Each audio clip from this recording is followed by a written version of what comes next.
Sah digunakan. Okey, letak garis memandu kamu ICT ni tak jadi. Okey, menghadap sini. Okey, sama pagi tuan. Saya mula ujian RPM rutin pemeriksaan motor bahagian 2. Okey, dia kata mula masa bermula 5 minit. Okey, saya telah memakai helmet peralatan keselamatan. Helmet diikat kemas. Pemantul cahaya. Peralatan siku dan lutut. Diikat kemas. Okey, 6 markah. Faham Okey, tuan, saya mula. Okey, tayar hadapan. Bunga masih tebal. Angin mencukupi. Fizikal tayar dan rem dalam keadaan baik. Okey, brake disc hadapan, pegang brake disc tu. Ibu dia. Tu ibu dia yang belakang. Okey, brake disc hadapan dalam keadaan baik dan tiada kebocoran. Okey, terus pegang nombor plate. Nombor plate hadapan SD 5874U kiri dan kanan. Lengkap dan boleh dibaca dengan jelas. Okey, lampu besar hadapan. Isyarat hadapan kiri dan kanan dalam keadaan baik. Okey, pemegang brake hadapan dalam keadaan baik dan tiada kerosakan. Okey, cermin sisi pandang belakang kiri dan kanan dalam keadaan baik, boleh dilaras. Goyang-goyang.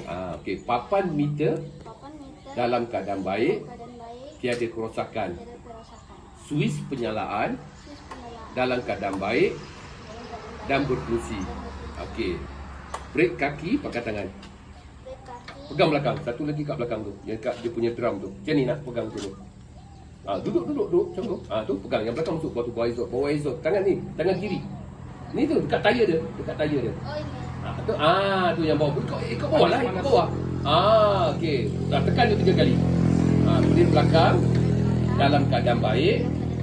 Buat pemeriksaan paras minyak enjin. Cakaplah buat pemeriksaan paras minyak enjin. Nanti kena buka Okey, minyak enjin mencukupi sukatan dan tiada dan masih boleh digunakan lagi. Okey, terus ke belakang. Tayar belakang. Bunga masih tebal. Angin mencukupi. Fizikal tayar dan rem dalam keadaan baik.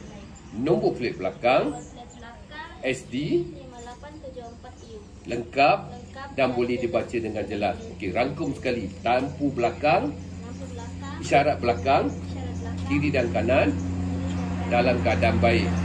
Rantai motor dalam keadaan baik dan tidak longgar. Okey, pedal gear pegang dua-dua tangan.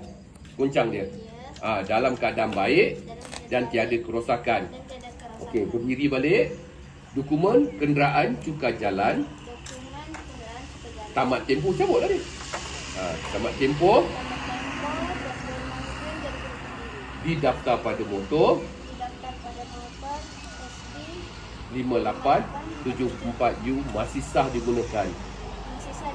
Buat pemeriksaan paras minyak petrol. Cakaplah buat pemeriksaan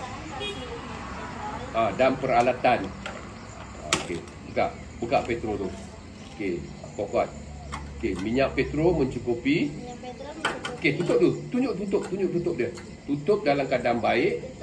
Getah dalam keadaan baik. Getah petrol, getah dia. Dah boleh ditutup kemas. Cakaplah dah boleh ditutup kemas. Okey. Peralatan ada dan boleh digunakan. Okey, apa lagi? Bateri sel kering dalam keadaan baik. Positif, negatif. Diikat kemas. SM3 dan dokumen Puspakon ada dan boleh masih sah digunakan. Okey, tutup. Cabut kunci. Ujian tamat tuan.